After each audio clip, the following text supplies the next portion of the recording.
நாங்கள்லாம் அந்த காலத்தில் அப்படின்னு இந்த மாதிரி ஒரு பாலக்கட்டையில் உட்காந்து ஒருத்தர் பழங்கதை பேசியே காலத்தை ஓட்டிக்கிட்டு இருக்காருன்னு வச்சுக்கோங்க. அப்புறம் நாம் என்னன்னு சொல்லுவோம்? காலி பெருங்காய டப்பா. ஏன் அப்படி சொல்கிறோம்? வாசனை பொருட்கள்லேயே அதிக வாசனை கொண்டது பெருங்காயம். டப்பாவில் பெருங்காயம் காலியான பிறகும் ரொம்ப நாளைக்கு அந்த வாசனை அந்த டப்பாவில் ஒட்டிக்கிட்டே இருக்கும். அதனால தான் நாம் அப்படி சொல்கிறோம். சரி, இந்த பெருங்காயம் எதிலிருந்து வருது தெரிஞ்சுக்கலாமா? பெருல்லா அசப்போய்டிட்டா இது ஒரு பூக்கும் தாவரம். அப்பியேசியே என்ற தாவர குடும்பத்தைச் சேர்ந்தது. கேரட்டும் இந்த குடும்பத்தைச் சேர்ந்ததுதான். இந்த செடியினுடைய வேர் மிகவும் அகலமானது. ஒரு கேரட் அளவிற்கு இருக்கும். இந்த வேரில் இருந்து கிடைக்கும் பிசின் அல்லது தண்டில் இருந்து கிடைக்கும் பாலில் இருந்துதான் பெருங்காயம் தயாரிக்கப்படுகிறது. பெருங்காய செடி பொதுவாக 2 அடியிலிருந்து 6 அடி உயரத்திற்கு வளரக்கூடியது. சுமார் 5 வயது நிரம்பிய செடியினுடைய அடிப்பகுதியில் ஒரு பக்கமாக பள்ளம் தோண்டுவாங்க. அதனுடைய வேர் பகுதியை ஆழமாக கீறிவிட்டு அதை மண்ணால காய்ந்த சருகுகளால மூடி வைப்பாங்க. கீறிவிட்ட வேர் பகுதிகளில் இருந்து பால் வடிந்து பிசின் மாதிரியாக மாறும். பிறகு அதை சுரண்டி எடுத்து சேகரிப்பாங்க. மறுபடியும் வேரை கீறி விடுவாங்க. இந்த சேகரிப்பு பல முறை நடக்கும். இதே மாதிரி தண்டு பகுதியில இருந்து கெட்டியான பால் போன்ற பிசினை சேகரிக்கிறாங்க. இந்த செடிகளில் இருந்து கரும்பழுப்பு அல்லது கருஞ்சிவப்பு பிசின், வெள்ளை பிசின் என 2 வகை பிசின்கள் கிடைக்குது. கரும்பழுப்பு பிசினில் இருந்து தயாரிக்கப்படுவது கூட்டு பெருங்காயம். வெள்ளை நிற பிசினில் இருந்து தயாரிக்கப்படுறது பால் பெருங்காயம். இந்த பால் பெருங்காயம் அதிகமான மருத்துவ குணங்களை கொண்டது. ஒரு செடியோட வேரானது 3 மாத கால அளவுல சுமார் 1 கிலோ அளவுக்கு பிசின் தரக்கூடியது. இந்த பிசினும் சரி, மொத்த பெருல்லா செடியும் சரி துர்நாற்றம் வீசக்கூடியது. என்னோட இருக்கிறது மிஸ்ஸஸ் அன்னம் செந்தில்குமார் அவர்கள். வணக்கம்மா. வணக்கம். பெருங்காயத்தில் என்ன செய்ய போறீங்க? பெருங்காயத்தில் இன்னைக்கு குழம்பு செய்ய போகிறேன். இந்த பெருங்காய குழம்பு செய்யறதுக்கு தேவையான பொருட்கள் என்னலாமா? மல்லி, மிளகு, சீரகம், பெருங்காயம், புளி, மிளகா, கடுகு, உளுத்தம்பருப்பு, நல்லெண்ணெய். இந்த குழம்பு செஞ்சா எத்தனை நாளைக்கு வச்சுக்கலாம்? வெளியில் வச்சோன்னா 4 நாளைக்கு வச்சுக்கலாம். சரி. ஃப்ரிட்ஜில் வச்சா 1 வீக், 1 வாரம் கூட வச்சுக்கலாம். ஓகே, பெருங்காய குழம்பு செஞ்சிடலாமாம்மா? செஞ்சிடலாம். முதல்ல என்னெல்லாம் போடணுமா? முதல்ல மல்லி மல்லி 4 டீஸ்பூன். அப்புறம் மிளகு 2 டீஸ்பூன். அப்புறம் சீரகம் 2 டீஸ்பூன். அப்புறம் மிளகா 8. பெருங்காயத்தை தனியாக வறுத்துக்கலாம். பெருங்காயத்தை தனியாக வறுக்கணும் இல்லையா? சரி. இது எந்த அளவுக்கு வறுக்கணும்? இது கொஞ்சம் வாசம் வர்ற வரையும் வறுத்தா போதும்.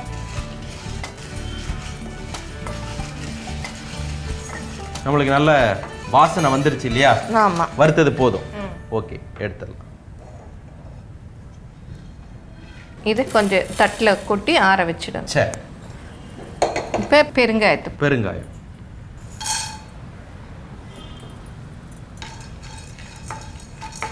பெருங்காயத்தை வறுக்கிறச்சு அதோட வாசம் இன்னும் நல்லா இருக்கும். ஓகே. பெருங்காயமும் நல்லா வறுத்தாச்சு. ஓகே, அதையும் நம்ம தட்டில் சேர்த்துக்கிறோம்.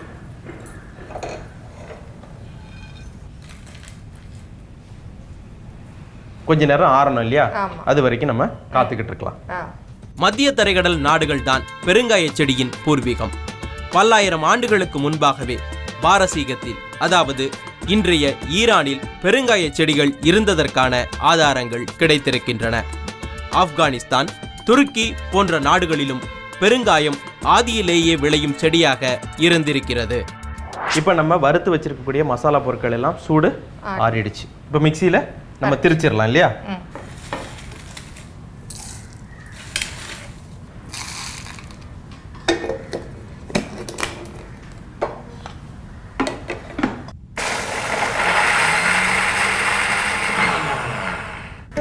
அரைச்சது போதுமா பாருங்க.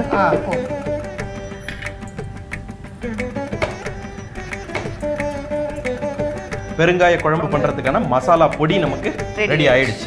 இப்போ குழம்பு செய்யணும் இல்லையா? அடுப்பு. இப்போ முதல்ல என்ன செய்யணும்? முதல்ல நல்லெண்ணெய் 1/4 கப்பு.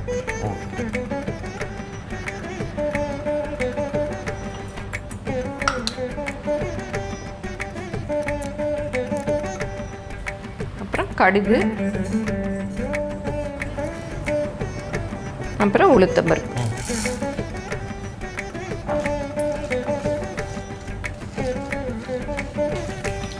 கடுகு வெடிச்சிருச்சு, இது செவந்து வந்துருச்சு இல்லையா?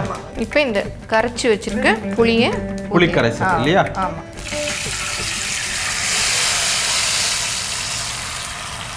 இப்போ இந்த அரைச்சி வச்சிருக்க பொடியை, மசாலா பொடியை அதோட சேர்த்துடுறோம்.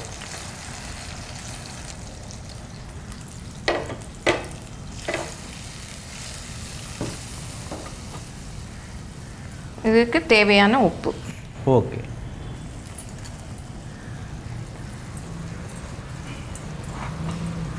இந்த குழம்பு வந்து நல்லா வத்தி வரணும் இல்லையா? ஆமாம், வத்தி எண்ணெய் மேலே வரணும்.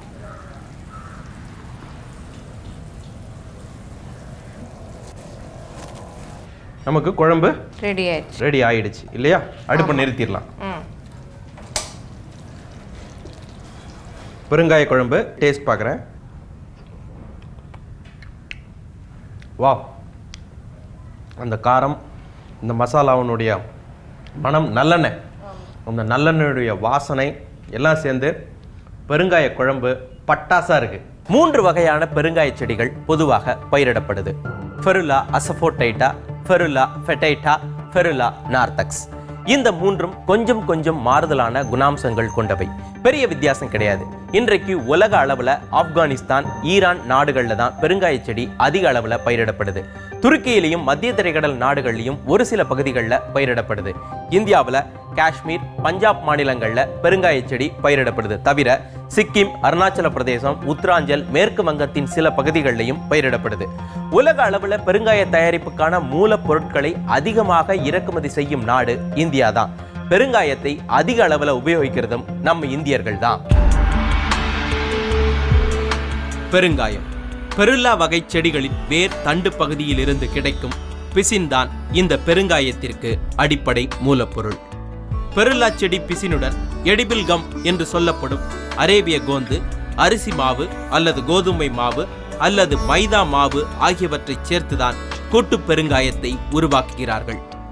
பெருங்காயத்தின் தரத்திற்கு ஏற்ப இந்த கலவை வேறுபடுகிறது. பொதுவாக ஒரு வாளி கோந்து கலவைக்கு, அதாவது பெருங்காய செடி பிசின் மற்றும் அரேபிய கோந்து கலவைக்கு 15 கிலோ அரிசி மாவை பெரிய மிக்சரில் போட்டு சிறிது நேரம் அரைக்கிறார்கள். பிறகு கலந்து வைத்திருக்கக்கூடிய இந்த கலவையை அதில் ஊற்றி நன்றாக கலக்குகிறார்கள். முன்னும் பின்னுமாக இந்த மிக்சர் சுற்றி சுற்றி சப்பாத்தி மாவு பதத்திற்கு வந்தவுடன் அதை ஒரு பெரிய கேனில் போட்டு சமப்படுத்தி அதை இறுகச் செய்கிறார்கள். பின்பு ஸ்டோர் ரூமில் 2 அல்லது 3 நாட்கள் வைத்து இந்த கலவையை மேலும் இறுகச் செய்கிறார்கள். பின்பு இந்த பெருங்காயத்தை தேவைக்கு ஏற்ப கட்டியாகவும் தூளாகவும் எடை வாரியாக பிரித்து பேக் செய்து விற்பனைக்கு எடுத்துச் செல்கிறார்கள். என்னோட இருக்கிறது கொல்லிமலை சித்தர் ருத்ராபதி அவர்கள். அவர் ஒரு பரம்பரை வைத்தியரும் கூட. வணக்கம் சார். வணக்கம். பெருங்காயம் அப்படின்னா சித்த மருத்துவத்தில் என்னன்னு சொல்லுவீங்க? பெருங்காயம் அப்படின்போது பேரிலே இருக்குது, அது பெருங்காயம். உடம்பில் இருக்கிற கெட்ட காற்றை நீக்குவதிலே பிரதானமான ஒரு பொருள் வந்து பெருங்காயம். நச்சு காற்றுகள் அதிகமாகும் பொழுது உடம்பு நோய்வாய்ப்படுகிறது. பிராணக்காற்று அதிகரிக்கும் போது உடம்பு ஆயுள் அதிகரிக்கிறது. இப்போ ஆயுளை அதிகரிக்க செய்வதனாலே அது பெருங்காயம் என்று பேர். இப்போ பெருங்காயத்தை வச்சு சித்த மருத்துவத்தில் நிறைய மருந்து பொருட்கள் இருக்குது. இப்போ எல்லார் வீட்டிலும் இருக்க வேண்டிய ஒரு மருந்து பொருள் அப்படின்னா நீங்கள் எதை சொல்லுவீங்க? இந்த பெருங்காயத்தை வந்து மருந்து பொருள்னு சொல்வதை காட்டிலும் உணவே மருந்தாக்குகிற ஒரு பொருள். அதனால் இந்த பெருங்காயத்தை வைத்துக்கொண்டு வீட்டில் நாம் சின்ன சின்ன மருந்துகளை செய்து நம்ம அந்த உபாதைகள் நீக்குவதற்கு மருந்துகளாக பண்ணிக்க முடியும். அதில் நீங்கள் என்ன எங்களுக்கு செஞ்சு காமிக்க போகிறீங்க? சரி, எல்லோருக்கும் நம்ம வந்து பாதிக்கப்படுகிற ஒரு நோய் பார்த்திங்கன்னா வாயு தொல்லையினால் பாதிக்கப்படுவது.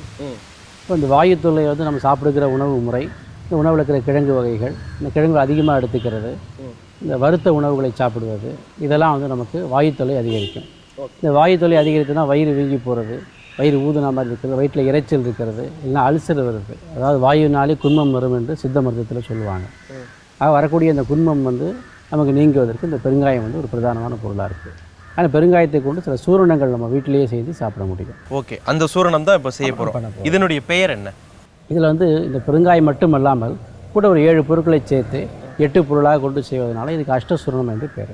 அஷ்டசூரணம் தான் இப்போ நம்ம செய்ய போகிறோம். இதில் என்னெல்லாம் பொருட்கள் சேரப்போகுது? சுக்கு, மிளகு, திப்பிலி, சீரகம், கருஞ்சீரகம், இந்துப்பு, பெருங்காயம், ஓமம். இது எந்த அளவில் எடுக்கணும்னு ஏதாவது கணக்கு இருக்கா?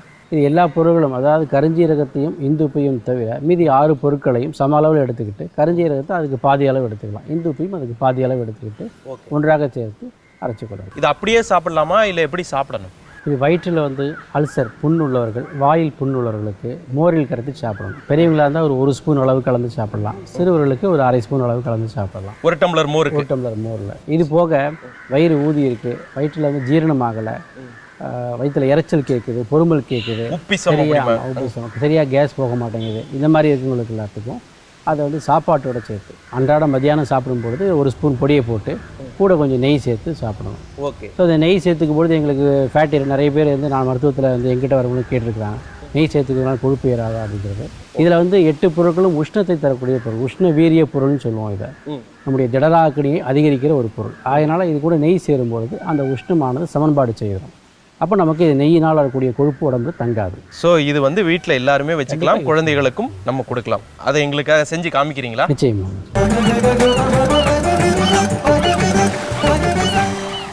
நம்ம இப்போ அஷ்டசூரணம் செஞ்சிடலாம் இல்லையா? செய்யலாம். ஓகே. இப்போ வறுக்கிறதுக்கு ஏதாவது ஆர்டர் இருக்கா? எது ஃபர்ஸ்ட் போடணும், செகண்ட் போடணும்னு? எப்படி? அப்போது 8 விதமான பொருள், ஒவ்வொன்றுக்கும் ஒவ்வொரு வெப்பநிலையில் வந்து அதனுடைய நச்சுத்தன்மை வறுக்கிறது என்பது நச்சுத்தன்மை போவதற்காக. வறுக்கிறதுங்கிறதே நச்சுத்தன்மை போக வைக்கிறதுக்காக. எல்லா பொருள்களையும் நச்சுத்தன்மை இருக்கிறது, அமிர்தத்தன்மையும் இருக்கிறது. ஆக நச்சை நீக்கி சாப்பிடுவது தான் முறை. அதுக்கு தான் இதை பயன்படுத்தணும். அப்போது சட்டியை வைத்ததுமே ஒரு குறைந்தபட்ச வெப்பநிலை இருக்கும். அந்த வெப்பநிலையில் சுக்கு நாம் வறுத்து எடுத்துக்கலாம். ஓகே. முதல்ல சுக்கு போடணும். அதாவது சுக்கை வெதுப்புதல் என்று சொல்லுவாங்க. வெதுப்பி அது வந்து சூரணம் பண்ணுறதுக்கு. ஓகே. அதிகபட்சமாக இந்த உப்பு கடைசியாக வறுக்கிறோம். அந்த உப்பில் வந்து சோடியம் என்கிற ஒரு நச்சுத்தன்மை இருக்கிறதுனால அதை வந்து அதை ஆவியாக சொல்வதற்காக அதிகபட்ச வெப்பநிலையில் வறுக்கிறோம். ஓகே. என்ன ஆர்டர்? முதல்ல சுக்கு போடுவோம். சுக்கு போடுகிறோம், அடுத்தது மிளகு, அடுத்தது வந்து திப்பிலி, அடுத்தது சீரகம், அப்புறம் கருஞ்சீரகம், அப்புறம் ஓமம், பெருங்காயம், இந்துப்பு. இந்த வகையில் சுக்கு, மிளகு, திப்பிலின்னு சொல்லும் போதே ஆர்டரில் நம்ம சொன்னதே வந்து இந்த ஆர்டருக்காக தான். இப்படிதான் நம்ம வந்து வறுக்கணும். இப்போ சுக்கு வந்து முதல்ல போட போறோம் இல்லையா? சுக்கு போடலாமா? இந்த சுக்கை சுத்தம் செய்வது அப்படிங்கிற ஒரு சின்ன ப்ராசஸ் இருக்குது. இது மேல் இருக்க தோலை வந்து சுரண்டி எடுத்து பயன்படுத்துதல் நமக்கு இன்னும் மருந்தினுடைய சிறப்பை வந்து அதிகப்படுத்தும். இப்போ சுக்குனுடைய தன்மை அப்படிங்கிறது என்னது? சுக்குக்கு அதிகபட்சமான மருந்தே இல்லைன்னுவாங்க. ஓகே. ஏன்னா உடம்பில் வந்து அமிலத்தன்மை, காரத்தன்மை, இதில் காரத்தன்மை அதிகம் வளர்க்கிற ஒரு பொருள் வந்து சுக்கு. அதனால தான் இந்த சுக்கு எல்லா மருந்துகள்லையும் பிரதானமாக பயன்படுத்துகிறோம். ஓகே. நம்மளுக்கு இப்போ வறுத்தது போதுமா? போதும் போதும். இது போதும்.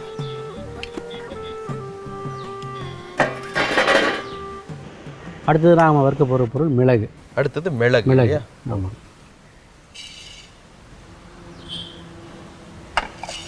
மிளகு வறுக்கும் பொழுது அந்த உஷ்ணத்தினால் ஒரு இது வாசம் கிளம்பும், மிளகு வாசனை. அந்த வாசம் வருகிறவர்கள் வறுத்தா போதும். வறுத்தாச்சுன்னா போதும். அவ்வளோதான். இந்த மிளகு உடம்பில் இருக்கிற துர்நீரை அகற்றுவதில் மிக பிரதானமான ஒரு பங்கு இதுக்கு இருக்கு. சாதாரணமாக ஒற்றை தலைவலி, இந்த புருவ மத்தியில் தலைவலி இருக்கிறது, இது மாதிரி இருக்க கூட இந்த மிளகை தனியாக ஒரு ஊசியில் சொருகி விளக்கில் வாட்டிட்டு அதனுடைய புகையை நம்ம மூக்கில் முகறதுனால அந்த ஒற்றை தலைவலி, நல்ல நீருக்கு, கெட்ட நீருக்கு ஒத்துருப்பது, அது வெளியில் இது எல்லாமே வந்துடும். இது மிளகுல தனியாகவே செய்யக்கூடிய ஒரு எளிமையான வைத்தியம். ஓகே. ஒற்றை தலைவலிகள் போக வைக்கும். போதும் நம்மளுக்கு இல்லையா? ஓகே. எடுத்துடலாமா? புகை வருகிற ஸ்டேஜில் எடுத்துறது. அடுத்தது நம்ம போட போகிறது திப்பிலி. திப்பிலி போடலாமா? போடுங்க. இந்த திப்பிலி வந்து நம்ம உடம்பில் இருக்கிற கபத்தன்மையை போக்குகிற ஒரு பொருள். கபத்தன்மைங்கிறது சளியினால் உண்டாகக்கூடிய தொந்தரவுகள், நுரையீரல் சுவாச கால தொந்தரவுகள், இதெல்லாமே வந்து நீக்குகிற ஒரு பெரிய மருந்து திப்பிலி. திப்பிலி. இந்த திப்பிலி இதனுடைய வாசம் வருகிற வரையில் வறுத்துக்கொள்ளும். வறுத்தா போதும். ஆமாம். இதை வறுக்கும் பொழுது கூட இது போல் கனமான பாத்திரங்கள், மண் பாத்திரமோ அல்லது கனமான அலுமினிய பாத்திரங்களை வறுத்தீங்கன்னாக்கா இந்த பொருளினுடைய தன்மை கெட்டு போகாது. இப்போ தான் இது விதமான வாசம் வருகிறது இல்லையா, அந்த திப்பிலினுடைய வாசம், அது வரும்போது நம்ம எடுத்துடலாம். ஓகே.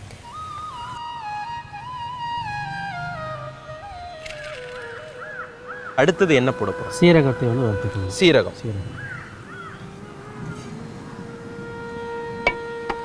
சீர்கெட்ட அகத்தை சீர்படுத்துவது சீரகம். இதை வந்து பொன்னிறமாக வருகிற வரையில் வறுத்து எடுத்துக்க வேண்டியது. ஓகே. எல்லா பொருள்களையும் நச்சும் இருக்குது, அமிர்தமும் கலந்துருக்கு. இந்த இரண்டும் கலந்துருக்கிறது நச்சை நீக்குவதற்கு. நம்ம உதாரணத்துக்கு வீட்டில் பார்த்தீங்கன்னா மிளகு சீரகம் ரெண்டும் காம்பவுண்ட் பண்ணுவாங்க. மிளகுல இருக்கிற நச்சை சீரகத்தை எடுத்துக்கும், சீரகத்தில் இருக்கிற நச்சை மிளகு எடுத்துக்கும். அதுபோல் இஞ்சி பூண்டு காம்பவுண்ட் பண்ணி செய்வாங்க. இஞ்சியில் உள்ள அல்சர் பண்பாடை பூண்டு எடுத்துடும், பூண்டில் உள்ள வாயு பண்பாடை அதை இஞ்சி எடுத்துடும். இப்போ நம்மளுக்கு வறுத்தது போதுமா? போதும். இப்போ நம்ம அடுத்தது என்ன போட போகிறோம்? கருஞ்சீரகத்தை வறுத்துக்கிட்டோம். கருஞ்சீரகம். கருஞ்சீரகம் பார்த்திங்கன்னா ஒரு மரண மாற்று மூலிகைன்னு சொல்லலாம். இந்த தோல் வியாதிகளுக்கு மிகப்பெரிய ஒரு மருந்து. அதுபோல் வந்து கர்ப்பப்பையில் இருக்கிற புண், அந்த கட்டிகள், இதுக்கெல்லாமல் இந்த கருஞ்சீரகம் ஒரு மருந்து. ஓகே, போதுமா? இப்போ நம்ம அடுத்து போட போகிறது அடுத்ததாக ஓமத்தை வந்து வறுத்து. ஓமம். ஆமாம். என்னோடய பேர் காரணம் பார்த்திங்கன்னா ஓம் அம் அப்படின்னு சொல்லக்கூடிய 2 வகையான ஓங்காரத்தை தனக்குள்ளே அடைக்கிறது இந்த ஓமம். ஒரு மருந்து பொருளாக மட்டுமே நினைக்கிறோம். ஆனால் ஒரு யோக பயிற்சியில் உள்ளவங்களுக்கு இந்த ஓமம் ரொம்ப பயன்பாடு உள்ளது. சுவாசத்தை வந்து நிலைப்படுத்துறதில்ல, ஓங்காரத்தை வந்து விருத்தி பண்ணுறதில்ல, உடம்புல இருக்கிற பிராணசக்தியை விருத்தி பண்ணுறதில்ல இந்த ஓமம் பெரும்பங்கு இருக்குது. அதனால தான் ஓமம் அப்படிங்கிறது. ஓம் அம் அப்படிங்கிற அகாரத்தை பெருக்கக்கூடிய ஒரு தன்மை வந்து இதில் இருக்குது. இது பொன்னிறமாகும் வரையில் வறுத்தா போதும். வறுத்த ஓமத்தை ஒரு துணியில் முடித்து ஸ்மெல் பண்ணோம்னாலே நமக்கு அந்த தலைவலி, மூச்சு அடைக்கிறது, இந்த சளி அடைச்சிருக்கிறது இதெல்லாமே வந்து குறையும். எடுத்துடலாம்.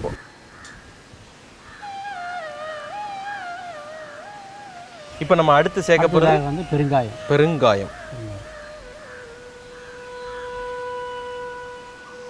இதை வந்து லேசாக பொன்னிறம் இருந்தால் போதும். இதில் இந்த பெருங்காயத்தினுடைய முக்கிய குணம் அப்படின்னு பார்த்தீங்கன்னா, ஏற்கனவே சொன்ன உடம்பில் இருக்கிற கெட்ட காற்றை வெளியே தள்ளுவது. ஆக வெளியே தள்ளுவது என்பது தான் என்னுடைய பிரதான ப்ராப்பர்ட்டின்னு சொல்கிறது. பெருங்காயத்தினுடைய சுத்தி முறையே அந்த வறுக்கிறதுல தான் இருக்குது. போதும்.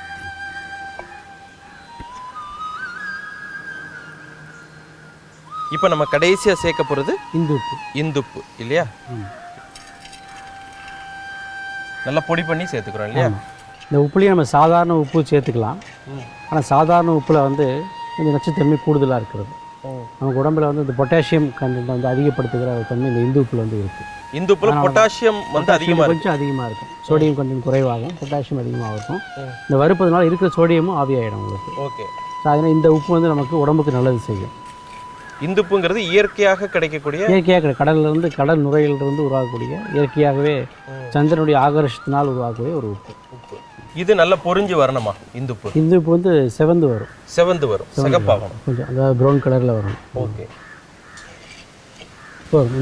இந்த அளவில் பக்குவப்பட்டதுன்னா போதும் இல்லையா? இப்போ அடுப்பை நிறுத்திடலாமா? மீதியும் அதோட சேர்த்துடலாம்.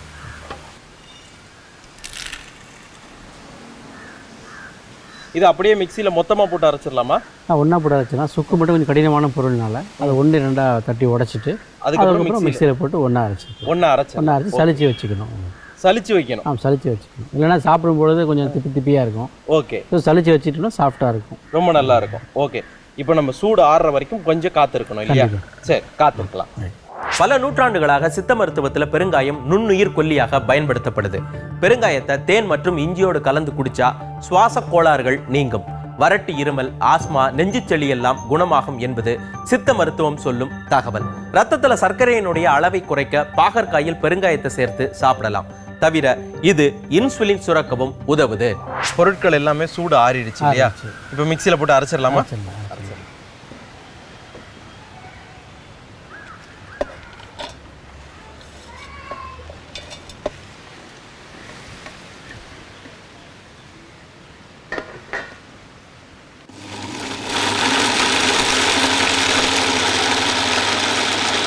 இந்த அளவுக்கு அரைச்சி பொடியான பிறகு எடுத்து வச்சுக்கலாம். போதுமா?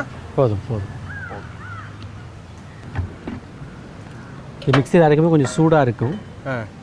அந்த சூடு லேசாக ஆற விட்டு எடுத்து அப்புறமா எடுத்து பொடி பண்ணி வச்சுக்கணும். அஷ்டசூரணம் கலந்த மோர் சுவை பார்க்குறேன். ஆஹா, எல்லா மருந்து பொருளினுடைய அந்த சுவை இருக்குது, அதோட பெருங்காயத்தினுடைய மனம் எல்லாம் சேர்ந்து இந்த அஷ்டசூரணம் அருமருந்து. பெருங்காயத்தை ஒரு சிட்டிகை அளவு தான் நாம் சமையலில் பயன்படுத்துகிறோம். ஆனா அது உணவினுடைய ருசியை ஓஹோன்னு மாத்திருது. இப்படி கொஞ்சம் உபயோகிக்கின்ற பெருங்காயத்தை பத்தி பேசுறதுக்கு நமக்கு நிறையவே விஷயங்கள் இருக்கு. அதை பத்தி எல்லாம் மற்றொரு நிகழ்ச்சியில் பார்க்கலாம், ருசிக்கலாம். மீண்டும் சந்திப்போம். பாய்.